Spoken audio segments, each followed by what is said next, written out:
Nikola Jokic to me has reached a level of superstardom where I just don't have questions about him, but it's a Nuggets Yeah. podcast. And how do you not ask specifically about Nikola Jokic?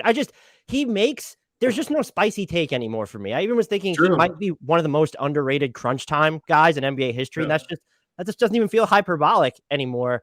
But the national narrative, at least in some sectors of basketball intelligentsia, is you can't win a title with him as your central focus because of the defensive limitations. I think a lot of his limitations are misunderstood, but I do also think there's something to, can you surround him with enough guys who can help out behind or be aggressive in front of him?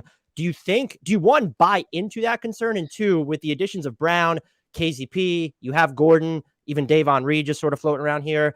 Do you think that the Nuggets have done enough to surround him with the necessary defensive talent to be in that tier one of title contention? I think this is a really interesting question, and one that there's a lot of different ways I can take this. I'll say this. I do buy into the concern. There's no question that for me, if you ask me, like, is a Jokic-led team good enough offensively to win a title? It's like, come on, of course it is. Like, it's one of the best almost any combination of players you put out there is one of the best combinations in the NBA at any given year. So no question. Is it, defensively? Well, we just have never seen it. So it's a fair question to ask. One thing I'll say to kind of preface this, I think most NBA analysts and most NBA fans make the game simultaneously more complex than it is and more simple than it is. More simple in this one way. Everybody thinks of, like, your big needs to be Clint Capella, just block shots, rebound, roll to the rim. Who cares about skill set, this or that? And part of that is because there's tried and tested, like, that's the most common mold of center, just rim rolling, shot blocking big. And so it's easier to piece these puzzle pieces together. We've never seen a Jokic. So to envision a way for a Jokic to win requires a sense of creativity that we haven't seen. And I think people think, oh, well, we've never seen it, ergo it can't happen. To me, that's not a correct logical leap, even if I understand why they have those questions. I am curious. This is the best team that the Denver Nuggets have ever had in terms of on-ball containment, keeping people out of the paint. And Jokic is really good whenever you provide him that. When he's very good positionally, he reads the court well defensively, he communicates well. So can you just keep it so that guys aren't running downhill? I think Denver has enough talent to do that, but we haven't seen it because Jokic hurt his wrist in game number one. We just haven't seen it come to fruition at all. We haven't seen Jokic with this group of characters yet, even as a little sample. Are we at all concerned about that wrist injury, by the way, or is it just very precautionary at this point? I think it's precautionary. He was doing workouts before the game yesterday, and he was shooting without a brace and making them and doing some stuff. But nonetheless, Jokic has been an Iron Man. He hasn't really hurt himself. He did injure the wrist last year and just played through it.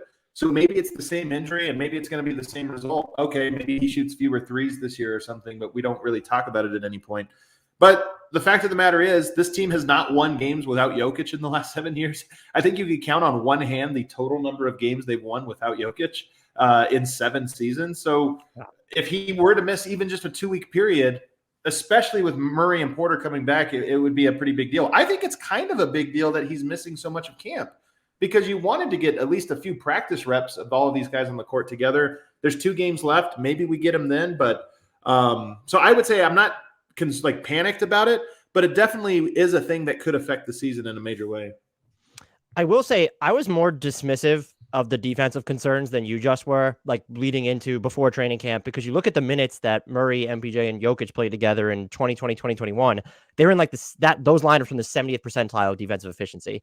And maybe that doesn't translate perfectly to the playoffs. There was some opponent shooting luck there, but they weren't fouling. They forced a good number of turnovers, which Jokic can be sneaky at doing himself. Right. So I was a believer, and I know that he is not factored into this, but do you have any concerns about what's happened defensively in the preseason? What is going on there? Is there any symptom? Is it just a newness or an effort thing, or is there something more sinister at play here? I think they were good defensively last night. Now they're missing their entire starting lineup, minus Michael Porter Jr. Michael Malone had a funny line pregame. He said, I feel like we've had all good days of camp minus 2, the 2 preseason games, meaning he feels like what they've seen in the games has not been reflective of what they've seen in camp. I'm not too concerned about it, to be honest. I think if I look at this team, coaches are always working on defense in the preseason. Defense wins championships. We got to build our defensive identity. I think that with Murray and Porter both coming back, it's probably natural that in Bones making a step up and this or that, I think most guys have just been focused on like, I want to see if I can do this again offensively. Nobody wants to be like, I want to show the team I'm back by rotating on defense and doing this. So to me, I think that there's a level of, hey, I want to show everybody I've got it back. I'm going to hit the shots I used to hit. And then on top of that, we've seen like 15 real minutes of this team in the preseason. So I'm going to say it doesn't really matter. But again, if we get into 5 games of the season and it looks the way it did in the preseason, then 100% all bets are off.